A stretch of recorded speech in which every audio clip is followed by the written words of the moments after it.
Destiny talk stream and all things Destiny. Once I get it all booted up, I'm gonna head on over to the dreadnaught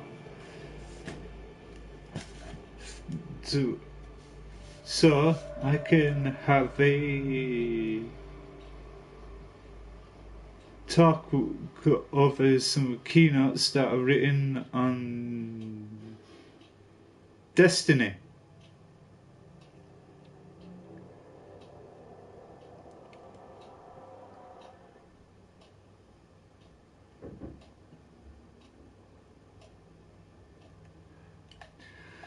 Boot up my Titan.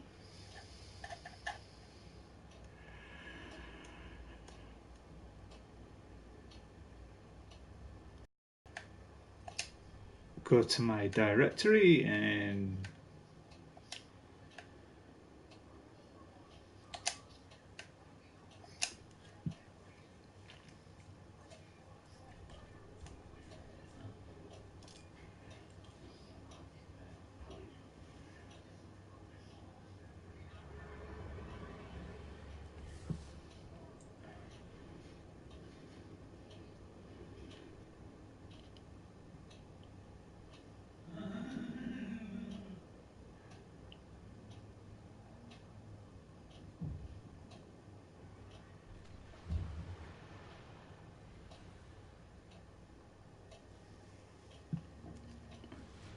okay, now I touch down. Now let's start to having relaxing fun, and let's get on with it. To start off with, number one, the vanilla story. Yeah, the problem with the vanilla story in Destiny was it was in a mess all over the place. There was no cohesion of what the story is about. There was obviously the beginning. You choose your preferred character, like human, exo, or Woken, male or female. Once you do that, it goes into a screen, I should say cinematic, where the ghost finds you, wake you up, but whilst he makes his way to you in order to wake you up, there's the fallen looking down and spying and etc. Once the ghost woke you up in the voice with the voice of Peter Dinklage, you make your way into the walls of the Cosmodrome, which you had to run past the barrage of the fallen, and that you can either tackle them or you can skip through it. And once you get to the ship, you're being greeted to the welcoming party, then and you get into the ship and meet the speaker in the tower. But he fails to tell you what went on with the Great Collapse. He said, oh, I could tell you about this, that and the other and all this sort, but it wasn't very vague of what he was trying to say. Then, in other words, after that, he goes into a loading screen, then you went back into the tower to do the unnecessary, like meet and greet and all that slot, and go retrieve your ship and yada yada yada, and on your way to your first opening salvo of scan and defend missions that became monotonous all the way through the vanilla. But it did not help us as much when you see the Exo Stranger around about 4 or 5 times in the main campaign. Like the beginning bit where she looks upon you, flying off, then you see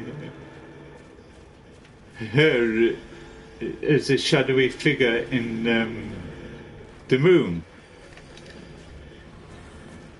And when you turn around, she disappears before you walk in the hive. Then the next time you see or hear of her is when you're back on the moon doing the last bit where she communicates saying, "If you succeed, please meet me." Then the next encounter with the Exo Stranger was in the academy, where she has said that she didn't have time to explain why she didn't have time to explain or something like that. She fills you in with some expositional nonsense, then she disappears. After when you defeat the Black Garden, once the speaker says this glowing victorious speech about the gallant efforts that the Guardians did, and then you meet the Exo Stranger for the last time in the hangar. She gives you her rifle. It's about some expositional nonsense saying something like this: the war isn't far from over, it's just the beginning. So she disappears, and that was the main story. To say most of the percent of the story in vanilla, you have to put the pieces of the puzzle to yourself, like being a magical space detective and that. And in order to understand the rest of the story, you have to find out through the grimoire. But there was no cohesive story about why you've been resurrected and what is your role in all of this. That was never explored. Apart from, only thing you have to do is after when you complete the Black Garden and reach rank 20 is basically do Vanguard strikes and that.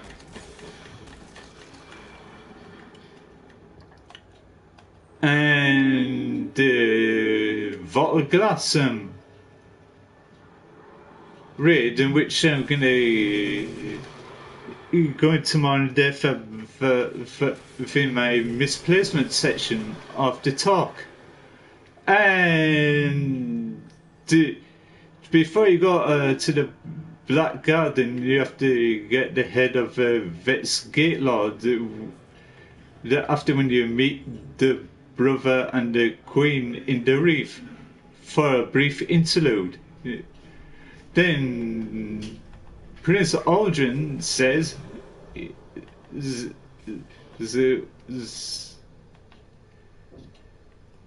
so we can make you key. How about that? And still convinced that you will succeed bringing in the head of the Vet's Gate Lord. Once you did that,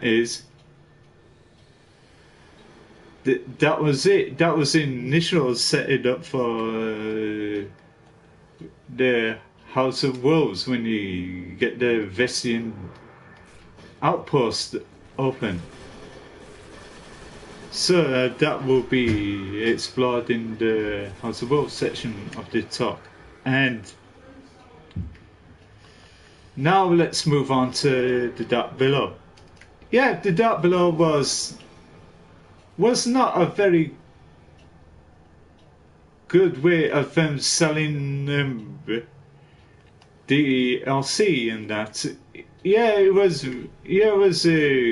good if in addition to have the Crota's End raid, that was all was had to offer.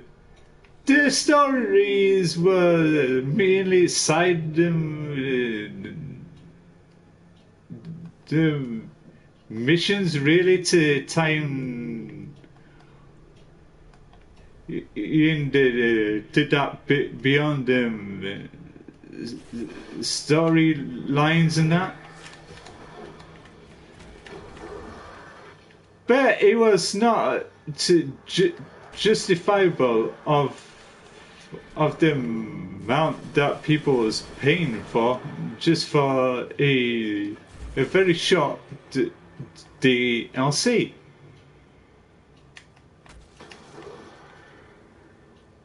There was no interesting narratives and that, and apart from the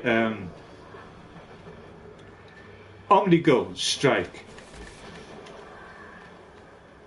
That was basically it for that below. With the House of Wolves, it was likewise with that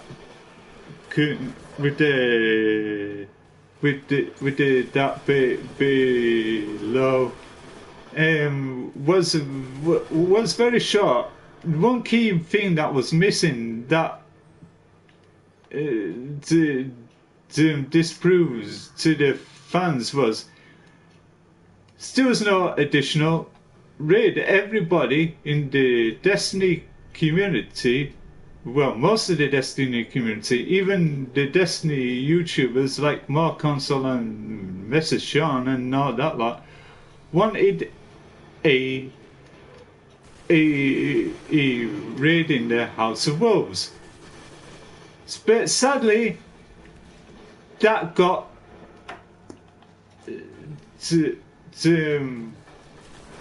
ignored in the conceiving of the DLC. All it was just some kind of additional strike and Prison of Elders, which was basically a hold mod, the Thunderdome arena, which is a round of from 4 battle arena modes. If you successfully get to the Queen's Treasure in the past, which you have to require a key to get into the Queen's Treasure and all that lot. But having that instead of the raid, it did not bode well with certain members of the community. But with the Crota's End raid in the that below, yeah, they had so many problems of people have been cheesing it and that. But the main problem back to the House of Wolves, it didn't do any real disservice to the community who does things like raids and that, which I thought was totally damn disingenuous of the way the House of Wolves was handled. What they should have done with Scholars is not made him a Prison of Elders boss.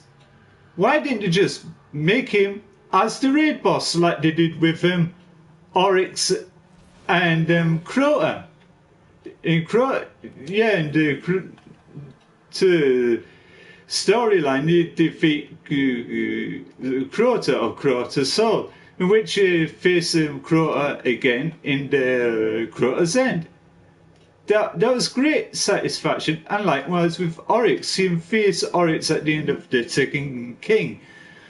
But then again, you face him in the King's Fall raid, which was quite great service to the certain fans of the community and these Destiny YouTubers and that.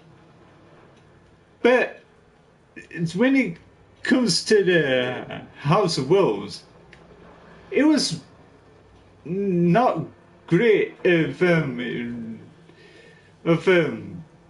placing scholars in the wrong activity mode. That was a huge misstep in the conception of the House of Wolves. But the story explains why these scholars were so mad in power and that. And then when you eventually face him, you wanted to kill them. You wanted to kill the bastard, but the Queen had other plans to do with him by placing him in this Arkham Asylum-esque prison.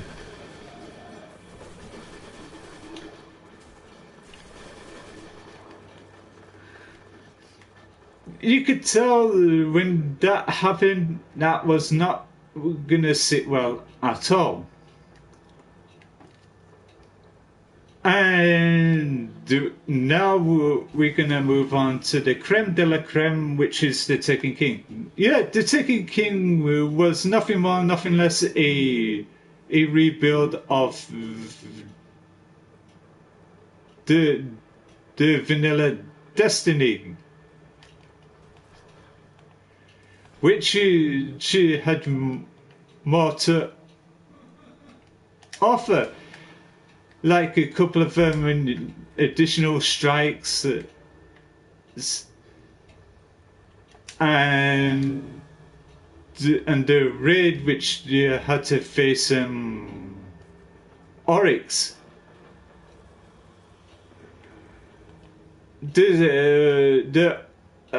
Everybody knows what Oryx is missionary objectives was. To get revenge on us, the Guardians, for slaying Crota. But the goal is to dethrone Oryx, not once, twice. Once in the final mission and the other one in the raid. Then they added another prince, a couple of more princes. One of them was Alaku, the Dark Blade, and the other one was called Prince Malok. Which Prince Malok was a big ticking dude and whatever. Which they slay him in order to get the sword and that. The backstory of Oryx is he goes around collecting various types of armies like the Hive, the Fallen, and the Cabal by corrupting them, by giving them new types of power. And the cinematics of the Taken King was the best I've ever seen from the game, which is long, lengthy, and looked like something out of Battlestar Galactica and Star Wars.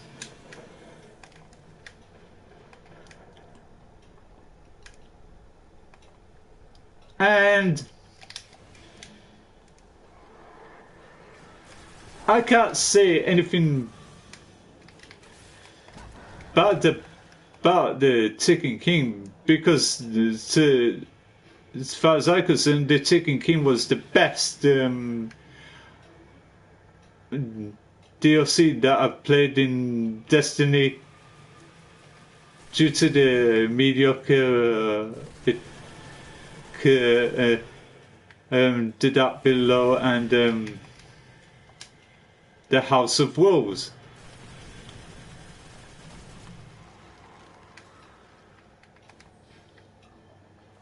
because the Taken King gives us a new social space, not new social space, a new patrol area, which is the dreadnaught. But the limitations in that, you can't go around with your sparrows and that.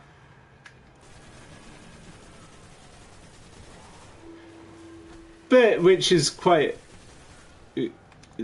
great to keep people occupied.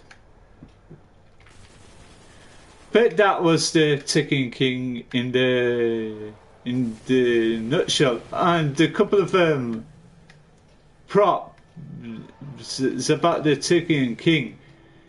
It was the performances of Nathan Fillion in the cutscene cinematics, which he nailed it. The way he was talking with Ikora, Erismon, and Zavala around the Hall of Guardians. Then the next you see of him is talking with Amanda Holiday, and Nathan really owns the story narratives and that. But let's move on to the ever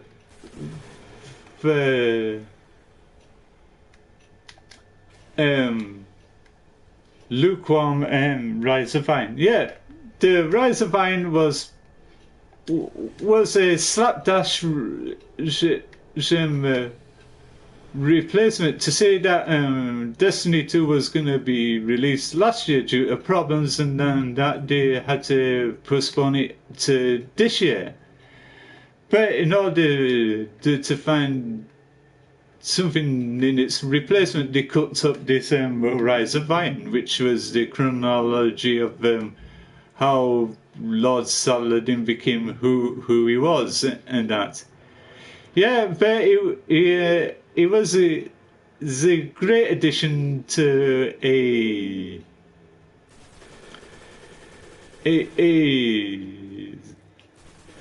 social space, which was the Fellwinter's Peak, which collect bounties and do all sorts of stuff and climb up top of the peak. Far be it. As for the story wise, why bother? It was a 5-piece story, which it fills blanks with underwhelming cinematics about how the Iron Lords failed. So in most percent of the time, then again you have to piece everything to the puzzle by yourself. And yeah, another pleasing aesthetic to the fans who does raising, that was the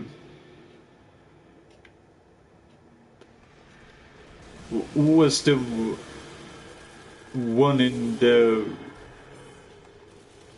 Rise of Iron,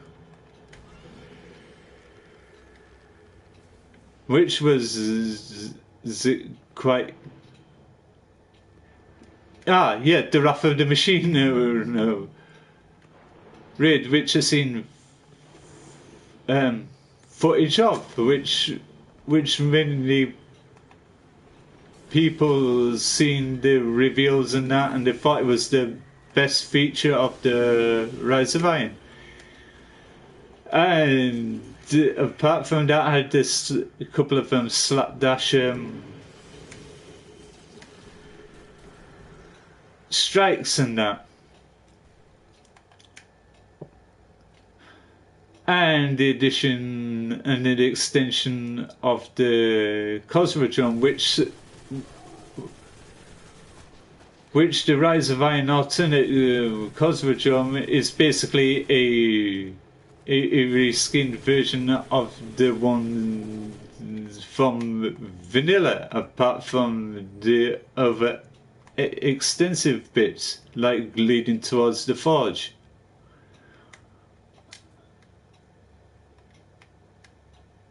And which is on the same, which she was great practice, but it got quite monotonous. Apart from only doing it for is to rank up with collecting things like higher class items and ghosts. So no matter who had the Siva offering, not like when it's the Court of Oryx where one of them had one of those offerings and you could complete it, and most of the same time only the host gets the rewards.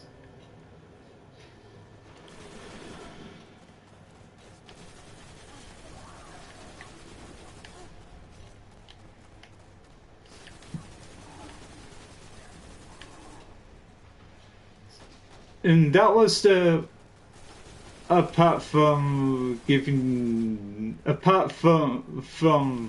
making exotic quests so damn easy to complete.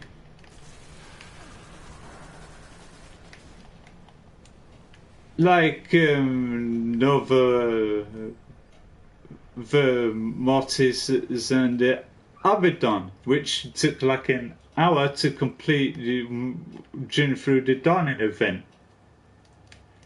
And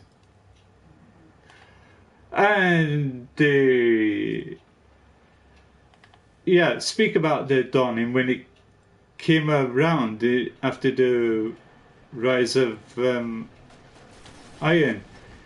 Yeah, I know there was criticisms about it being microtransaction heavy and all that lot, but the best thing about it was the Dawning book, which was conglomerated with the SRL book, which was totally free this time round, not like the last time they had the SRL back in 2015, which I had to spend around about $10 for a book, which I found it was totally absurd and that.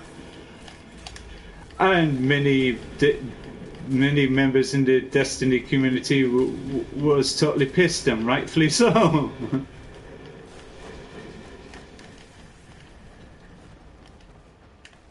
So they learned by that mistake not to do it again, and they give it to people for free to complete it in that. But the whole problem about the Dawning event was once people open up the book and start doing the activities and that, you can whip through it very quickly. What was left to do, apart from completing your ranking in the SRL? Yeah, the Gifts of Dawning was one of the, which I find, it was, I don't know what Bungie was trying to do, but I think giving them a day from late November to December, that was ridiculous. Yeah, to get the tags and that, which you get things like exotic and that, which was not bad.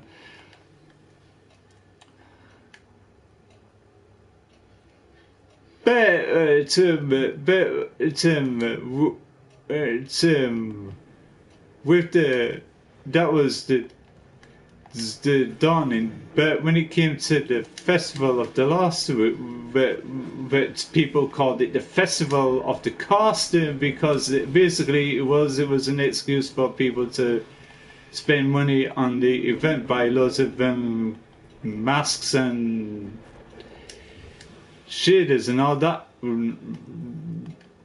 some stuff.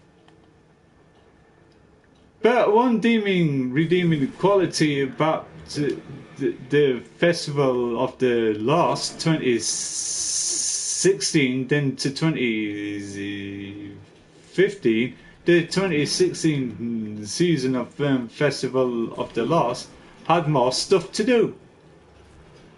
Whereas the Festival of the Lost 2015 was mediocre. All it did was free quests, and that was it. What was there left to do? Go around filling the same old bag over and over and over again in order to get rare masks and that. If you got the glues and that, you can make them as legendaries. But that was mediocre. Not like when it was 2016 Festival of the Lost, which had a bit more to do. So that was basically the rise of iron in a nutshell. And the misplacement. Yeah, the misplacements was put the vault of glass away to Alien Vanilla Destiny, which the vault of glass would have been a lot suited if they went through the contingency plan is have a Vets DLC, but sadly that never came into fruition. I know somebody leaked up a teaser for the Vets DLC, but that got quickly pulled off. And which was quite a shame, basically. There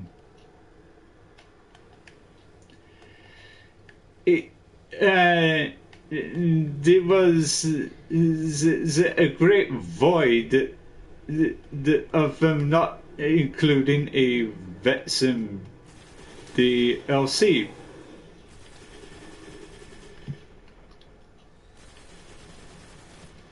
And the other misplacement was Scholars placing him in the prison of elders and not coming up with the House of Wolves raid. That was another thing that was a total misplaced. And that there were many things that didn't fit certain timelines in the game. It did not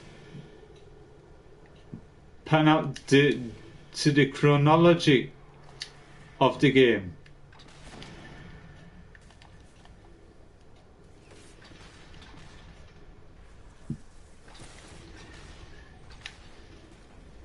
And when it comes to bait and switch, the bait and switch was the Prison of Elders was the last minute ditch for the raid in the House of Wolves,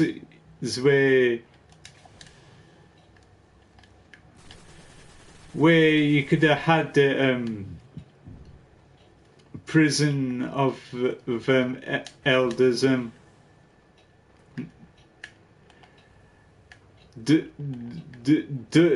done. You could easily had the Prison of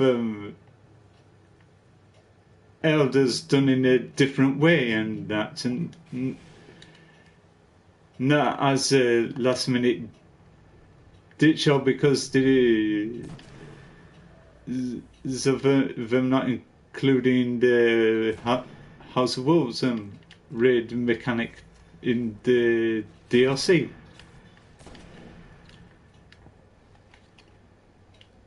So that was the bait and switch, and the big bait and switch was the Rise of Iron was the last minute bait and switch for Destiny 2, which, like I said, the early one got pushed back to this year. And the final roundup, the vanilla was mediocre.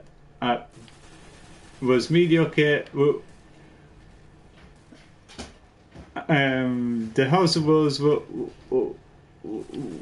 was not bad, but it could have been improved in that. The Dark Below, the same.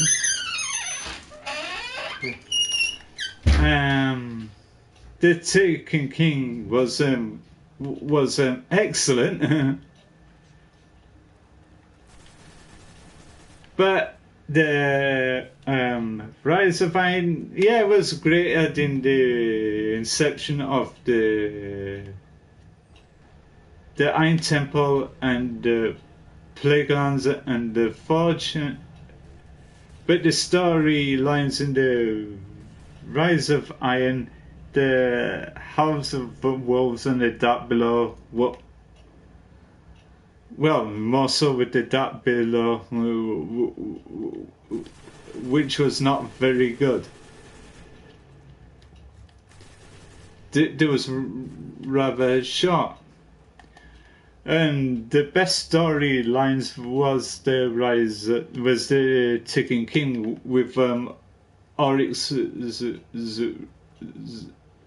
exacting revenge, and the House of Wolves where Petrovenge explained her backstory becoming the Queen's emissary, and explaining Skolos' seat of power in the Kill of Kills. So that's my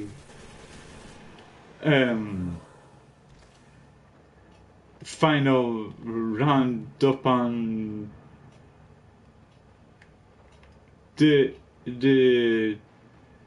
Destiny talk. And the closing bit, what I'm definitely looking forward to is when it comes out to be playing Destiny 2 to see if it will be any better than the beta. Then, other than that, Destiny, it was a good game. It was a great game, but it could have done give the treatment a lot better.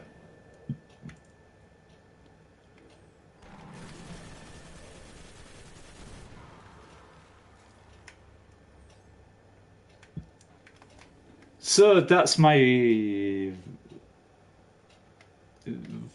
thoughts and opinions on Destiny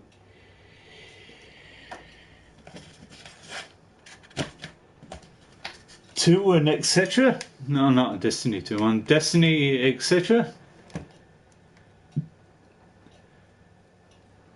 So I'm gonna get out of here and run back to the tower and decode these engrams.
So I hope to God they don't get copyright strike because that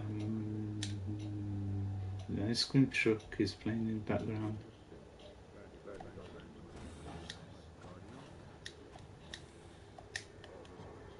The Twilight Garrison.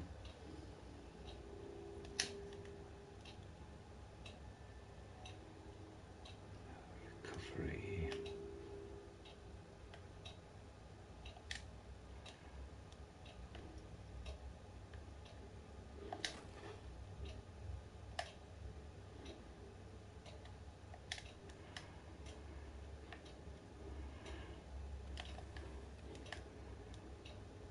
Right, that's all I have to say. My thoughts about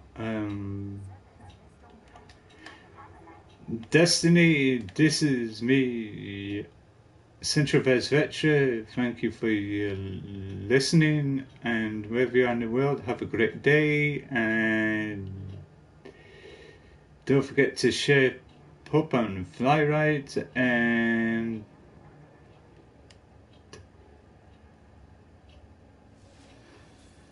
before I go, don't forget to follow me on Twitter at Frankie Smails. I'm on Blogger, which is ein/TV.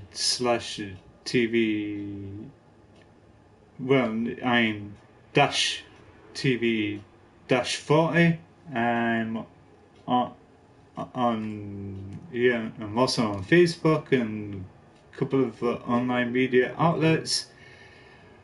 I will be doing my Back to the 80s review on Ultravox. That'll be this Friday because I eventually got the CD, and I will be leaving the link to my channel in the description bar, and doing fairly well.